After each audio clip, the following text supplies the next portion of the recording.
देखिए एक्सरसाइज 3.1 का दूसरा क्वेश्चन है। क्रिकेट टीम के कोच ने 3,900 रुपए के 3 बल्ले तथा 6 गेंदें खरीदी। बाद में उसने 1 बल्ला और 2 गेंदें 1,300 रुपये में खरीदी। इस स्थिति को बीजगणितीय और ग्राफी रूप में निरूपित करना है हमें। देखिए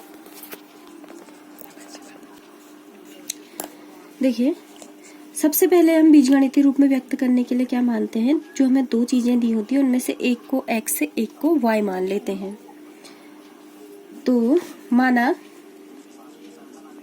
पहला क्या है, बल्ला, माना 1 x रुपये, माना 1 गेंद का मूल्य बराबर y रुपये। x और y मानने के बाद जो दो शर्तें दी होती हैं उसे हम सिंपल हिंदी भाषा में लिखा है, उसे हम बीजगणित की भाषा में लिख देते हैं। देखिए तो हम लिखेंगे प्रथम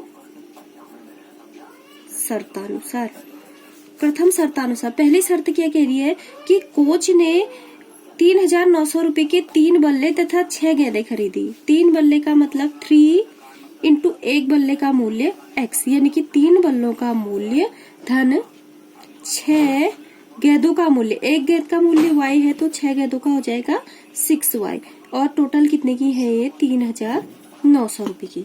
अब देखिए बच्चों, ये इक्वेशन आप चाहे तो एज इट इज ऐसी रख सकते हैं, और अगर आप चाहे तो इसमें देखिए 3 से सब में भाग जा रहा है तो 3 से भाग दे देंगे, तो 3 से 3 कट गया x, 3 दूनी 6 2y, और 3 एकम 3 3 3 9 1300। ये होगी हमारी समीकरण नंबर 1। यानी कि इस प्रश्न का जो पहली शर्त थी उसको हमने बीजगणितीय रूप में निरूपित कर दिया है।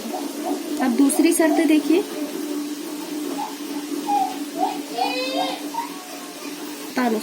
दूसरी शर्त क्या कह रही है कि कोच ने 1 बल्ला और 2 गेंदें, यानी कि 1 बल्ले का मूल्य x धन 2 गेंदें, 2 गुणा 1 गेंद का मूल्य y बराबर कितने की खरीदी है 1,300 की। इसको हम बोलेंगे समीकरण नंबर 2। अब देखिए हमारे पास दो समीकरण हो गई है, समीकरण 1 और देखिए बच्चों इस क्वेश्चन के दो पार्ट थे, एक में करना था बीजगणितीय निरूपण, दूसरे में करना था ग्राफी निरूपण। बीजगणितीय निरूपण हम कर चुके हैं, दोनों को हमने बीजगणित की भाषा में यानी कि x और y की टर्म्स में लिख दिया है। अब हमने ग्राफी निरूपण करना है। ग्राफ के लिए मैंने आपको बताया था कि आपको दोनों समीकरणों के लिए दो अलग अलग टेबल्स बनानी होती है। तो देखिए पहले हम फर्स्ट इक्वेशन उतारेंगे। पहली इक्वेशन क्या हमारी, x plus 2y equal to 1300 के लिए ऐसी करते हैं ना। फिर यहाँ टेबल,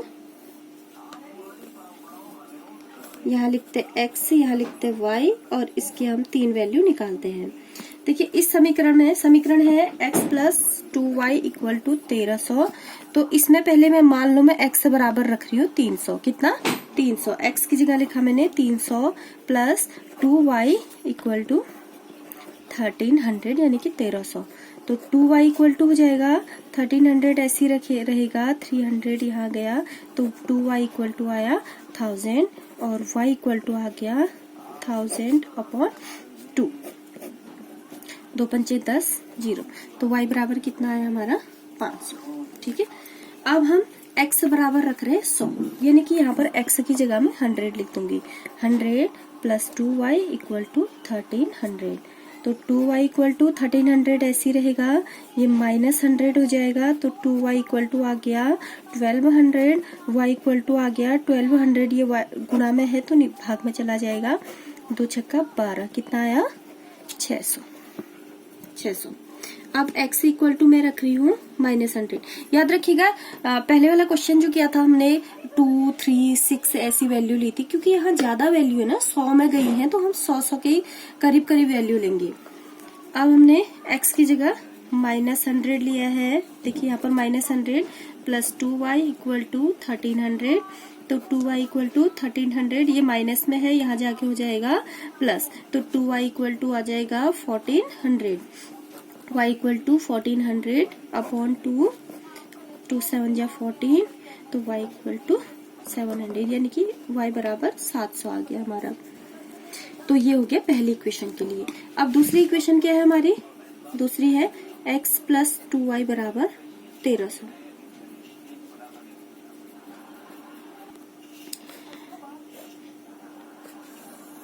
तो बच्चों वही वाला करेंगे हम, यहाँ x है यहाँ y।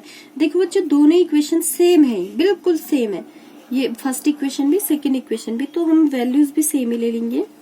300, 500, 100, 600, -100, 700, सेम वैल्यूज ले लेंगे, हमें ऐसे कोई दिक्कत नहीं है क्योंकि सेम इक्वेशन है। आप चाहे दूसरी वैल्यू भी लेंगे, इक्वेशन सेम है तो ग्राफ बिल्कुल सेम ही आना है, इसलिए हम कोई वैल्यू में हेरफेर नहीं कर रहे हैं क्योंकि वैल्यू वही आनी है, लास्ट में ग्राफ सेम ही आएगा क्योंकि कोऑर्डिनेट सेम हो जाएंगे। देखो बच्चों ये ग्राफ के लिए हमने कोऑर्डिनेट बनाए हैं, एक्स कोऑर्डिनेट और वाई कोऑर्डिनेट, ये पिछले प्रश्न में मैं आपको बता चुकी हूँ। और ध्यान रखिएगा कि आपने ग्राफ पेपर में ही बनाना है। ग्राफ पेपर में बच्चों जब हम ये बनाते हैं ना तो हम एक यूनिट लेते हैं जिसे हम बोलते हैं इकाई। इकाई हमने यहाँ देखिए उसमें तो 1 2 3 करके बनाया था, इसमें हमने 100 से स्टार्ट किया है, तो हम इकाई मानेंगे 1 सेंटीमीटर बराबर 100। ठीक है, तो 1 सेंटीमीटर के अंतराल में हम टिक करते जाएंगे और 100, 200, 300, 400, 100 ऐड करके आगे बढ़ते जाएंगे। ये हमने कोऑर्डिनेट्स बना दिए। अब इक्वेशन देखेंगे हमारी क्या आई थी। पहली इक्वेशन आई थी हमारी, देखिए यहाँ जब x 300 था तो y कितना था 500, यानी कि x में लेना है हमने 300 की सीध में, ये हो गया 300, यहाँ पर स्केल रख देंगे, और y लेना है हमने 500 की सीध में, यहाँ पर, यहाँ से इसके सीध में होना चाहिए और यहाँ से y की सीध में। ये बिंदु को नोट किया, इसके आगे लिख दिया हमने 300, 500। x वाला पहले लिखेंगे क्योंकि कोऑर्डिनेट हमेशा x y की फॉर्म में लिखे जाते हैं बच्चों। फिर देखिए 100 और 600, यानी कि x लेना है 100, x में बिल्कुल पटरी रख देंगे हम, और यहाँ से 600 की सीध में देखिए 600, 600 के यहाँ पर बिल्कुल इस सीध में चिन्ह लगा देंगे, तो क्या था इसका नाम 100 और 600।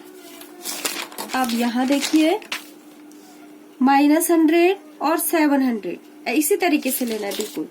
-100 x एक्सिस में किधर है, ये है, और 700 y प्लस में है तो y की इधर वाली वैल्यू लेंगे हम, इसकी सीध में और इधर, ये हो गया बिंदु, इसका नाम हम रखेंगे -100 क्योंकि x में 100 है और y में 700 है।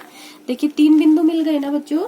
3 बिंदु जब हमें मिल जाते हैं तो हम क्या करते हैं, इन तीनों बिंदुओं को आपस में मिला देते हैं। देखिए इन तीनों बिंदु को मिलाने से जो ये ग्राफ बना ना, यही हमारा इसका ग्राफ ही निरूपण है। अब याद रखिएगा क्योंकि अब एक इक्वेशन बनाने के बाद हम दूसरी वाले टेबल के लिए भी करते हैं, लेकिन क्योंकि इसमें सेम टेबल है तो हमें दोबारा करने की आवश्यकता इसमें नहीं है। तो ये दोनों कंप्लीट हो चुके हैं हमारे, ग्राफीय निरूपण भी और बीजगणितीय निरूपण भी। आप ग्राफ पेपर में बनाएंगे और जहां पर आप इस सॉल्व करेंगे ना, यहीं पर आप ग्राफ चिपका देंगे या इसके लेफ्ट साइड में आप ग्राफ चिपकाएंगे अपनी कॉपी में। Thank you.